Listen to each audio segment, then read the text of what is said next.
Despite what the comment section on my Why Nobody Plays the Sacred Beast video might lead you to believe, the Sacred Beast monsters as an actual archetype, as an actual deck, really were not saved by the structure deck that they got back in July. I feel like a lot of people weren't surprised by this, especially the more competitive players. While you did have a lot of really good consistency increasing cards at the start of the combo, as well as some really smart like card advantage gaining effects, at the end of the combo, the big payoff, there just wasn't a lot. For many players, they only were able to end on Haman plus Skyfire consistently. A lot of people tried making Awakening of the Sacred Beasts actually work, because that card's obviously really powerful if it goes off, but realistically, people just found out through testing and through tournament play online that Sacred Beasts just were not good enough to truly see competitive play, even with all of that support. However, while we really haven't been able to see a dedicated Sacred Beast deck that's been capable of defeating the meta game,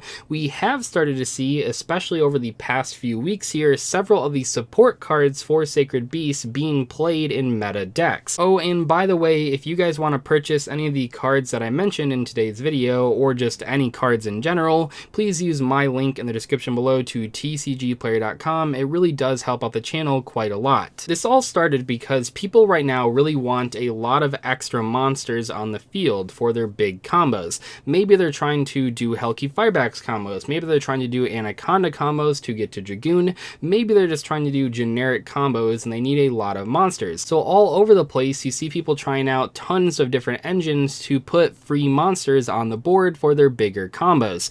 And that's where these Sacred Beast cards come in, because if you remember, I said these cards have a lot of really good starters that really do have a lot of really good card advantage gaining effects. There just wasn't really a good ending board. But what if you just focused on the really good starters and used them for other combos? Well, that's what people are doing right now. The most important card is Opening of the Spirit Gates, which is a 3 of in all of these engines that people are playing.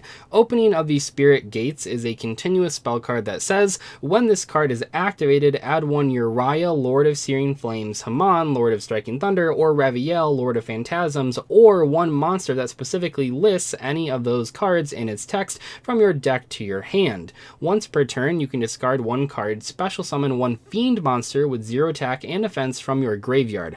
Once per turn, if you control a level 10 monster, you can add one continuous spell from your graveyard to your hand. You can only activate one Opening of the Spirit Gates per turn. When Opening of the Spirit Gates was first revealed, it was one of the cards out of the Sacred Beast structure deck that I was most excited about, because yeah, it's really good. You get an instant +1 when you use the searching effect, and there are a lot of good targets, not only in a Sacred Beast deck, but just for putting extra monsters on the board. The one that most people are going for right now is Dark Beckoning Beast, which also, if you remember, searches Opening of the Spirit Gates. Dark Beckoning Beast is a level 2 Fiend monster with 0 attack and 0 defense that says when this card is normal summoned, you can add one Sacred Beast or one card that specifically lists any of those cards in its text from your deck to your hand, except Dark Beckoning Beast, of course. You can only use this effect of Dark Beckoning Beast once per turn. During your main phase, you can normal summon one Fiend monster with 0 attack and defense in addition to your normal summoner set. You can only gain this effect once per turn. So what people are doing right now is they're playing 3 copies of Opening of the Spirit Gates and 1 copy of Dark Beckoning Beast, along with 1 copy of Chaos Summoning Beast, which is basically just what you're searching off of the Dark Beckoning Beast. And the effect of Chaos Summoning Beast isn't really that important here. The main purpose of this card is just to be extra normal summoned using Dark Beckoning Beast's effect. This all works together by basically giving you 2 free monsters off of that 1 continuous spell.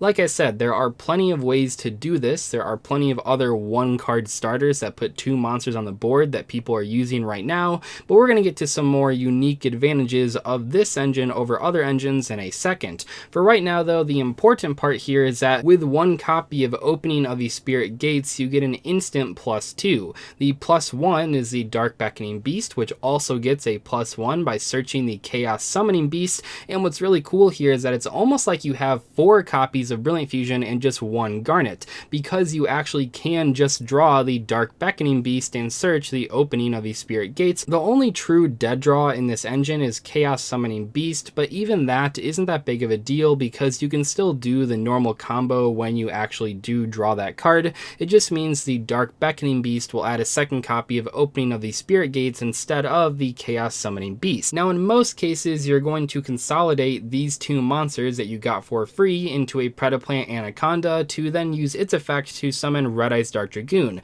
That is like the standard way that these cards have been used, at least from what I've seen. Pretty much every single deck that is using this engine is also playing Red Eyes Dark Dragoon for that combo.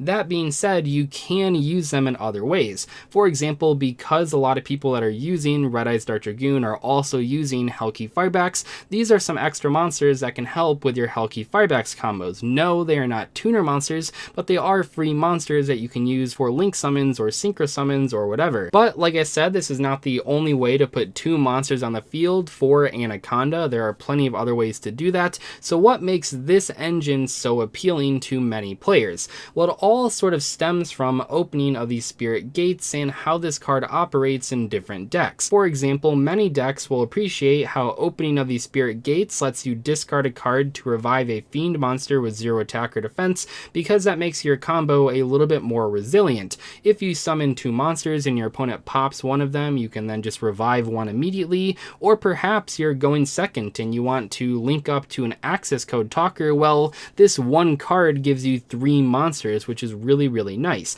One of the cool things you can do here, if you do want to sort of spam even more monsters, is that you can use the Chaos Summoning Beast for a link Kribo and then immediately revive it with the Opening of the Spirit Gates. Don't forget that if you did draw the Chaos Summoning Beast, that means that you searched the second copy of Opening of the Spirit Gates with your Dark Beckoning Beast, which means you already have a card to discard with the Opening of the Spirit Gates effect that's on the field. So even if you draw the Chaos Summoning Beast, the card you don't want to draw, it's not really that big of a deal. Opening of the Spirit Gates is a monster reborn every single turn, and in many cases you do have cards that you want to discard. For example, this engine is played very commonly in Eldritch decks that want to play Red Eyes Dark Dragoon because they have a lot of cards they want to discard, and that is very good with the Opening of the Spirit Gates. It just gives you a way to put more and more monsters on the field every single turn to sort of lead up to those big link summoning combos that you want to do to close out games. Speaking of Eldritch, one of the benefits of Opening of the Spirit Gates is that it leaves a continuous spell card on your field. Now, like I said, maybe you want to continuously use this effect every single turn to gain advantage, but one of the other ways that you can take advantage of the fact that this card is on the field is that you can send it to the graveyard with Eldritch the Golden Lord and then revive it and get it on the field. That might not sound like a huge deal, but sometimes you don't always have things to send for that graveyard effect. Opening of the Spirit Gates just gives you one more card that you can potentially use for Golden Lord's ability. While I know that this might not be what people imagined when they saw the Sacred Beast support, I personally think it's pretty cool. One of the things that I love about Yu-Gi-Oh! Is how so many different engines can get used in decks in unexpected ways. I'm not really sure how many people saw these cards originally and said, yeah, that's a really good way to summon Predaplant Anaconda to bring out Red Eyes Dark Dragoon, and yet here we are through innovation. I really do like it when this happens, and while I would have liked to see the actual Sacred Beast deck be more competitively viable, maybe as a rogue level strategy, at least we see some of these support cards actually being played in competitive environments. These cards are really cool, and I think they have a lot of nice interactions with cards like Eldritch the Golden Lord, as well as cards like Anaconda and Hellkey Firebacks, obviously. There are tons of ways to summon Predaplant Anaconda off of one card. This is just one of the better engines in Eldritch to summon Dark Dragoon, which is why I feel it's so popular in that deck specifically. That being said, it certainly can see play in other decks if you just want to throw free cards on the field and also have a bonus revival effect. This really is a great way to go, and I think we'll see a lot more people trying it out in the coming weeks. Anyway, thank you guys so much for watching today's video. I'll see you in the next one. Goodbye.